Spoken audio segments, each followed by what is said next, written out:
The wind moved like a restless animal through the grass, whispering against the eaves of her small house. Morning light poured thinly across the prairie, pale and golden, laying bare every crack in the wooden boards, every nail rusted in place. She stood on the porch with a chipped cup in her hands, the coffee inside long gone cold, and watched the horizon as though it might speak to her. The world was wide and empty, but she had learned to live with its silence. Silence was easier than pity, easier than the sharp laughter of neighbors who did not bother to lower their voices when she passed. Inside, the house held the kind of order that came not from joy but from discipline.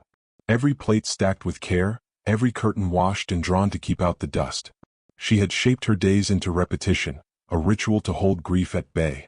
It had been 2 years since her arms had last cradled a child of her own, yet her body still carried the memory. Some mornings she woke with her hand pressed against her breast, startled by the echo of a cry that was not there. It was in those moments she most feared she might unravel. She carried on anyway. She swept the floor, patched the seams of dresses that no longer had owners, and tended a narrow garden carved from stubborn soil. Tomatoes, string beans, onions, small victories against the dry land. At the well, she filled her pails quickly, avoiding the sidelong glances of the women gathered there. Their chatter always thinned when she drew near, replaced with murmurs carried on the wind like birds catching at her clothes. Widow. Strange. Lonely. Their words clung worse than the dust. That morning, after returning from the mercantile with flour tied in brown paper, she heard it first, the thin, frantic cry of an infant. It cut through the air with a keenness that startled her, as if it had been meant for her ears alone. She stopped, her hands tightening around the parcel, and turned. He was there, standing at the edge of the main street, a man who seemed carved from distance itself. A cowboy by his stance, his hat shadowing his face, his boots heavy with trail dust. In his arms, the bundle twisted, the sound of the baby urgent and weak all at once. He did not look around for help. He simply stood as though he had walked every mile with only one thought, to arrive. She felt her breath shorten, a pull deep inside her chest. She had promised herself she would not ache for what she had lost, but the sound of that child undid her. The man glanced up, his eyes catching hers, dark and unspeaking. They were not the eyes of a man accustomed to asking for anything. The baby's cry wavered, thinner now, and something in her snapped. She stepped forward before her mind could caution her. That child, she said, her voice rough from disuse, needs more than you can give. He blinked, not moving, as though her words were a foreign tongue. Then, slowly, he shifted the bundle in his arms, revealing the gaunt face of a baby no older than a few weeks, its lips trembling, its skin too pale. The townsfolk had begun to notice. A pair of women carrying baskets paused to whisper, their eyes sharp with interest. She felt their stares prick against her back, but she kept her gaze steady on the man before her. "You've ridden far," she said quietly, though she did not need an answer. She could see the exhaustion in the dust ground into his coat, the slackness in his shoulders. She could see that he was a man stretched to his limits. The baby whimpered again, weaker. She felt her throat close. She thought of the grave out past the cottonwoods, marked with a stone too small, of nights spent pressing her face into a pillow to stifle sobs. This was not a choice born of reason. It was something fiercer, older than grief. "Your baby will die without me, cowboy," she said, the words pulled from a place she could no longer guard. His head tilted, eyes narrowing as if to measure the truth in her voice. For a long, unbearable beat, he said nothing. Then, with a careful motion, he extended the bundle toward her. His hands were large, roughened by rope and reins, but his touch on the infant was strangely gentle, as though even silence could bruise it. She gathered the child to her chest, and the weight was at once alien and familiar. The small body pressed against her, mouth searching blindly. Her breath shook as she shifted her shawl, creating the privacy she needed. When the baby latched, a sharp ache flared through her, but with it came a flood of something else, relief, sorrow, a trembling sense of being alive again. The cowboy looked away, his jaw set, his hands flexing once at his sides. He did not watch her, and she was grateful. The act was not one meant for eyes. It was necessity, raw and unadorned. Around them, the murmurs swelled. She heard the hiss of words, unnatural, shameless, though no one dared speak loud enough to be challenged. She ignored them. The child's cries quieted into soft gulps, the fragile rhythm of survival. Her body bent protectively, instinct carrying her beyond shame. When it was done, she rocked the baby gently, feeling its breath steady against her skin. For the first time in years, her arms did not feel empty. She looked up at the man, and though neither of them spoke, a weight shifted between them. He gave a brief nod, a gesture of acknowledgement, of debt perhaps, but not gratitude in the way most people offered it. Gratitude would have been words, and words were too fragile for what had just passed. Instead, he stood there, silent, the brim of his hat low, as though committing the moment to some hidden place. She drew in a steady breath, clutching the child as though it might dissolve if she loosened her hold. The town's eyes still bore down on her, but she no longer flinched from them. She had crossed a line she could not retreat from, spoken words she could never unsay. The baby stirred faintly, sighing as if content to have been claimed. She pressed her lips to its forehead, a kiss light as dust. Something inside her, long dormant, began to stir. It was not hope, not yet. It was something smaller but stronger. She turned back toward her house, her voice low but steady. "Come with me," she said.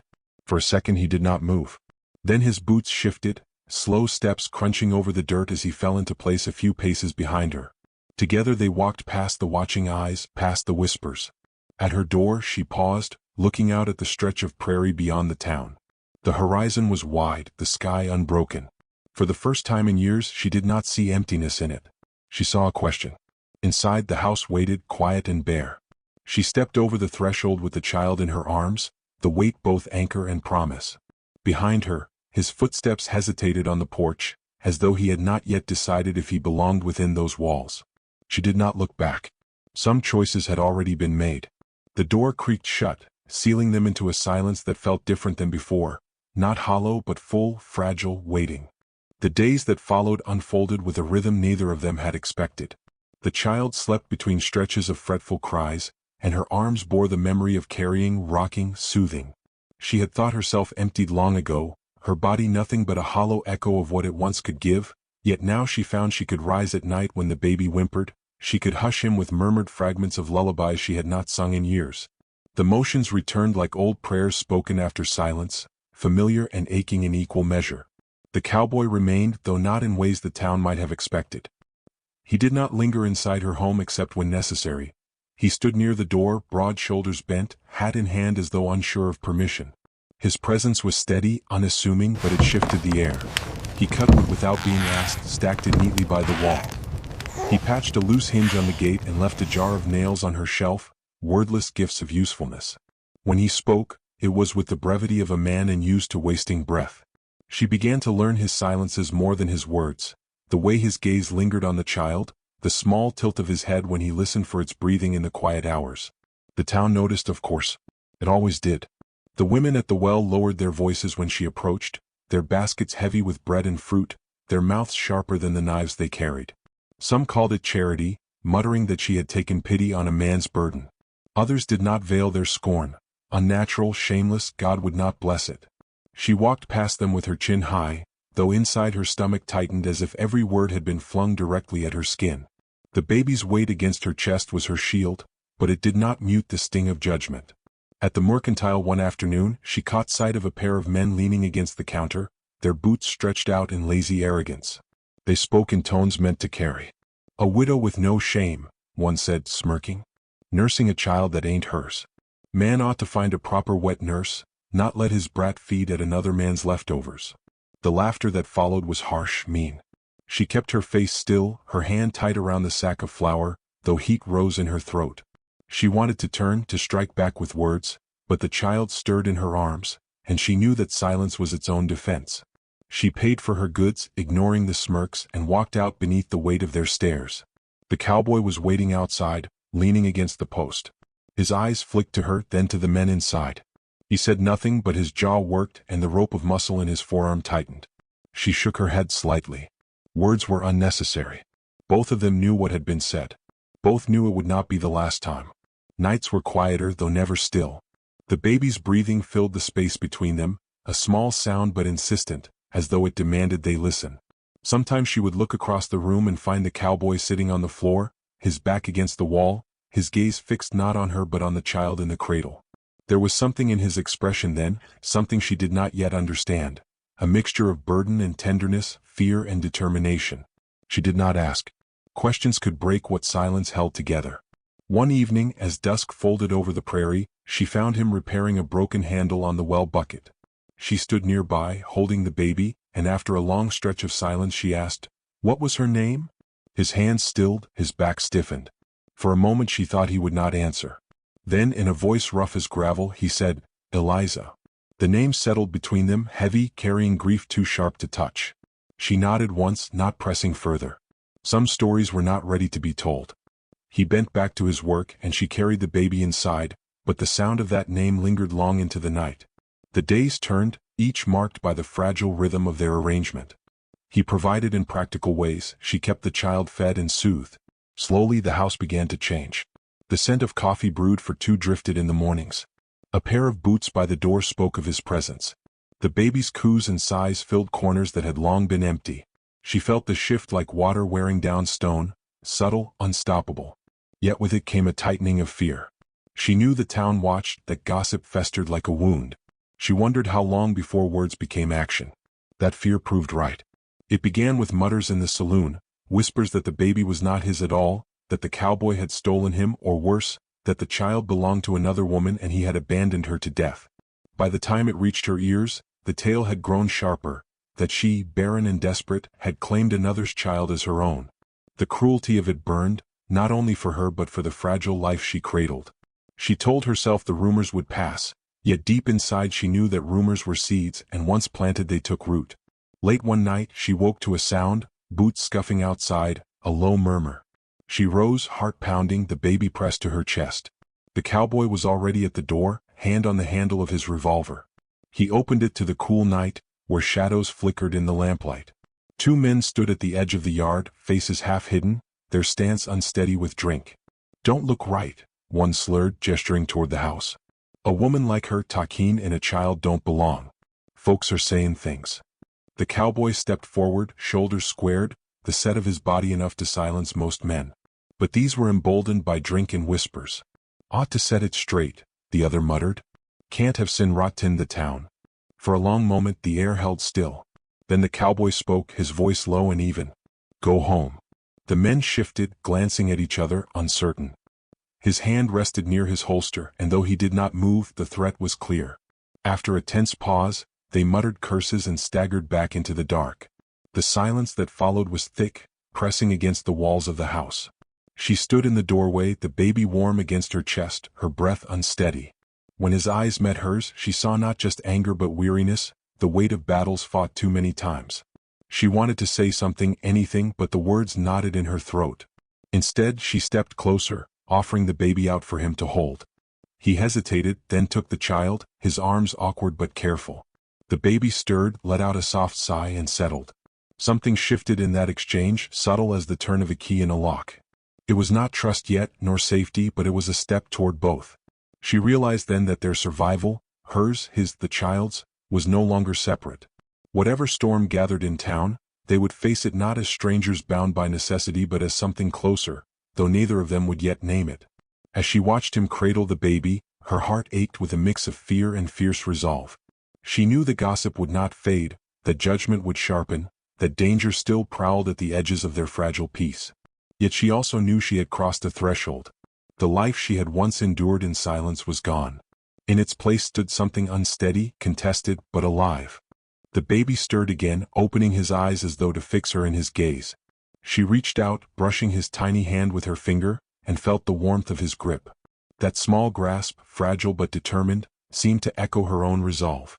The night air pressed against the windows, restless with the promise of change. She did not know what awaited them, only that she could no longer retreat. The child had bound them together, and the world would test that bond. For now, she stood in the dim light, watching the cowboy sway gently with the baby in his arms, and felt the weight of tomorrow pressing close. The town woke restless that morning, the kind of restlessness that travels faster than truth. She felt it before she saw it.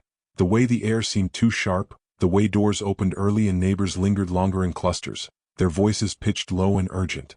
She had grown used to whispers, but this was different. This was expectation, the gathering storm of something that would not be contained by murmurs alone. Inside her small house, the baby stirred, whimpering against her shoulder. She pressed her cheek to his soft hair, inhaling the faint sweetness of milk. Every gesture was measured, protective. She could sense the day pressing in, heavy with inevitability. Across the room, the cowboy checked the revolver at his belt. He was calm, his movements slow, as though nothing about this morning surprised him. She wondered if he had known all along it would come to this. When the knock came, it was not tentative. 3 sharp raps shook the wood, loud enough to rattle the cups in the cupboard. She did not move. The cowboy crossed the room and opened the door. The preacher stood there, flanked by 3 men whose faces bore the stiffness of judgment rehearsed. Behind them, townsfolk gathered, a swelling crowd pressing in, their eyes greedy for spectacle. The preacher's expression was solemn, his mouth a hard line of righteousness. "There are concerns," he said, his voice carrying so that those behind him could hear. "This arrangement between you two, it is unseemly. And the child?" His gaze slid to her, lingering with accusation. "There are questions about his rightful place." The baby fussed as though he could sense the scrutiny. She held him tighter, her body instinctively curling around his small form. The cowboy did not step aside. His frame filled the doorway, a barrier. "Child's mine," he said, flat and final. The preacher's brows lifted, skepticism thinly veiled. "And yet tongues wag. People say otherwise. They say the child was taken, or worse, that he has no rightful claim to you at all." The crowd murmured agreement, voices swelling like a tide. Her pulse hammered in her throat. She could feel every eye on her, every weight of suspicion pressing down. She had lived with judgment before, but this was sharper, more dangerous. This was not mere gossip. This was the edge of exile. The cowboy's silence stretched, his face unreadable beneath the brim of his hat. She knew he would not answer their accusations with speeches. He was a man of actions, not words. But in this moment, words were needed. And she understood with a clarity that startled her. It would fall to her to speak. She stepped forward, her hands steady despite the tremor in her chest. The crowd shifted, eyes narrowing, whispers crackling like fire. She raised her voice, not loud but clear, the kind of clarity that cut through noise like a bell tolling at dawn. "This child lives because of me," she said. "Not because of your whispers, not because of your sermons. Because I held him when he was starving, because I fed him when no one else would. You call it shame. I call it mercy. And I will not let mercy be named a sin." The preacher stiffened, his lips pressing tight, but she did not pause. She let the words pour, steady and deliberate, each one a stone laid against the wall of their scorn. "You say it is unseemly," she continued, her gaze sweeping across the crowd. "But what is unseemly? To keep a child alive? To bind 2 lives by necessity and care? If you want to see sin, look at the cruelty in your own eyes. Look at the way you twist a baby's survival into a spectacle for your gossip." The baby cried out, sharp and piercing, and she raised him higher against her chest, letting his small voice join hers. The sound carried, startling in its strength, echoing against the wooden fronts of the buildings. The cowboy moved then, not forward but closer to her side, his presence a quiet pillar. He did not need to speak. His stillness lent weight to her words, his silent agreement louder than any protest. The preacher's face tightened, but he faltered. The crowd wavered, some lowering their eyes, others shifting uneasily. Truth, spoken without flinching, had unsettled them. Yet there was one voice that rose, harsher than the rest. A man stepped forward from the edge of the gathering, the same one who had jeered in the mercantile weeks before. His sneer cut through the hush. "You call it mercy," he spat. "I call it madness. You think feeding a child makes him yours?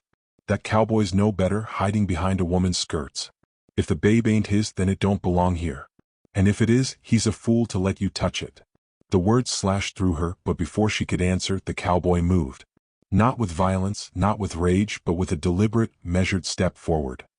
He met the man's eyes, and in the silence that followed, the weight of his gaze was more dangerous than any drawn weapon.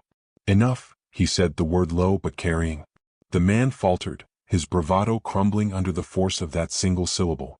He muttered something, but the strength had gone out of it. He stepped back, retreating into the safety of the crowd. She realized then that the cowboy had not needed to speak until now. His silence had been its own shield, its own kind of strength. But when he did speak, it was final. The preacher shifted uncomfortably, sensing the tide turning.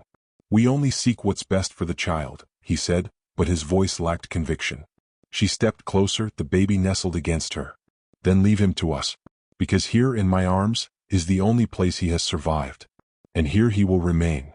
For a moment the standoff held, thick as storm air. Then slowly the crowd began to break.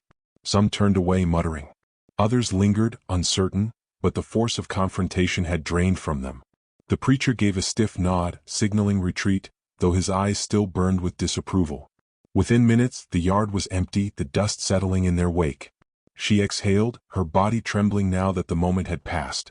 The cowboy closed the door, leaning his back against it, his shoulders heavy but his expression steady. She met his gaze, and for the first time, there was no distance in it. "You spoke for us," he said quietly. Her throat ached, tears pricking her eyes, though she would not let them fall. "I spoke for myself," she answered. Then, softer, "and for him." The baby stirred again, letting out a soft sigh, and she pressed her lips to his forehead. The house was quiet, but it was no longer the silence of emptiness. It was the silence after a storm, thick with survival, with something fragile and unspoken blooming between them. That night, as dusk bled into starlight, she rocked the child by the window. The prairie stretched endless and dark, but she did not see emptiness anymore. She saw space, space that could be filled not by what she had lost but by what she now chose to claim. The cowboy sat nearby, sharpening his knife with slow, deliberate strokes.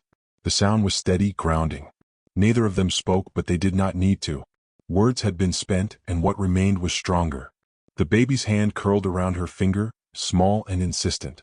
She closed her eyes, letting the warmth of that grip anchor her. She knew the road ahead would not be easy. The town would still whisper, still judge. But tonight, she felt something new stirring in her chest, something that might one day grow into peace. She looked over at the cowboy, his face calm in the lamplight, and felt the strange certainty that they had begun something larger than survival. They had built, in the quiet space of defiance and care, the shape of a family. Not by blood, not by law, but by the raw insistence of need and the strength to claim it against the world. Outside, the wind moved across the grass, carrying away the last remnants of the crowd's judgment. The house stood firm against it, a small beacon of warmth in the vast dark. She pressed the baby closer, her voice a whisper meant only for him. "You are ours," she said. And in the quiet that followed, the truth of it settled deep, immovable as stone, fragile as breath, eternal as the endless sky.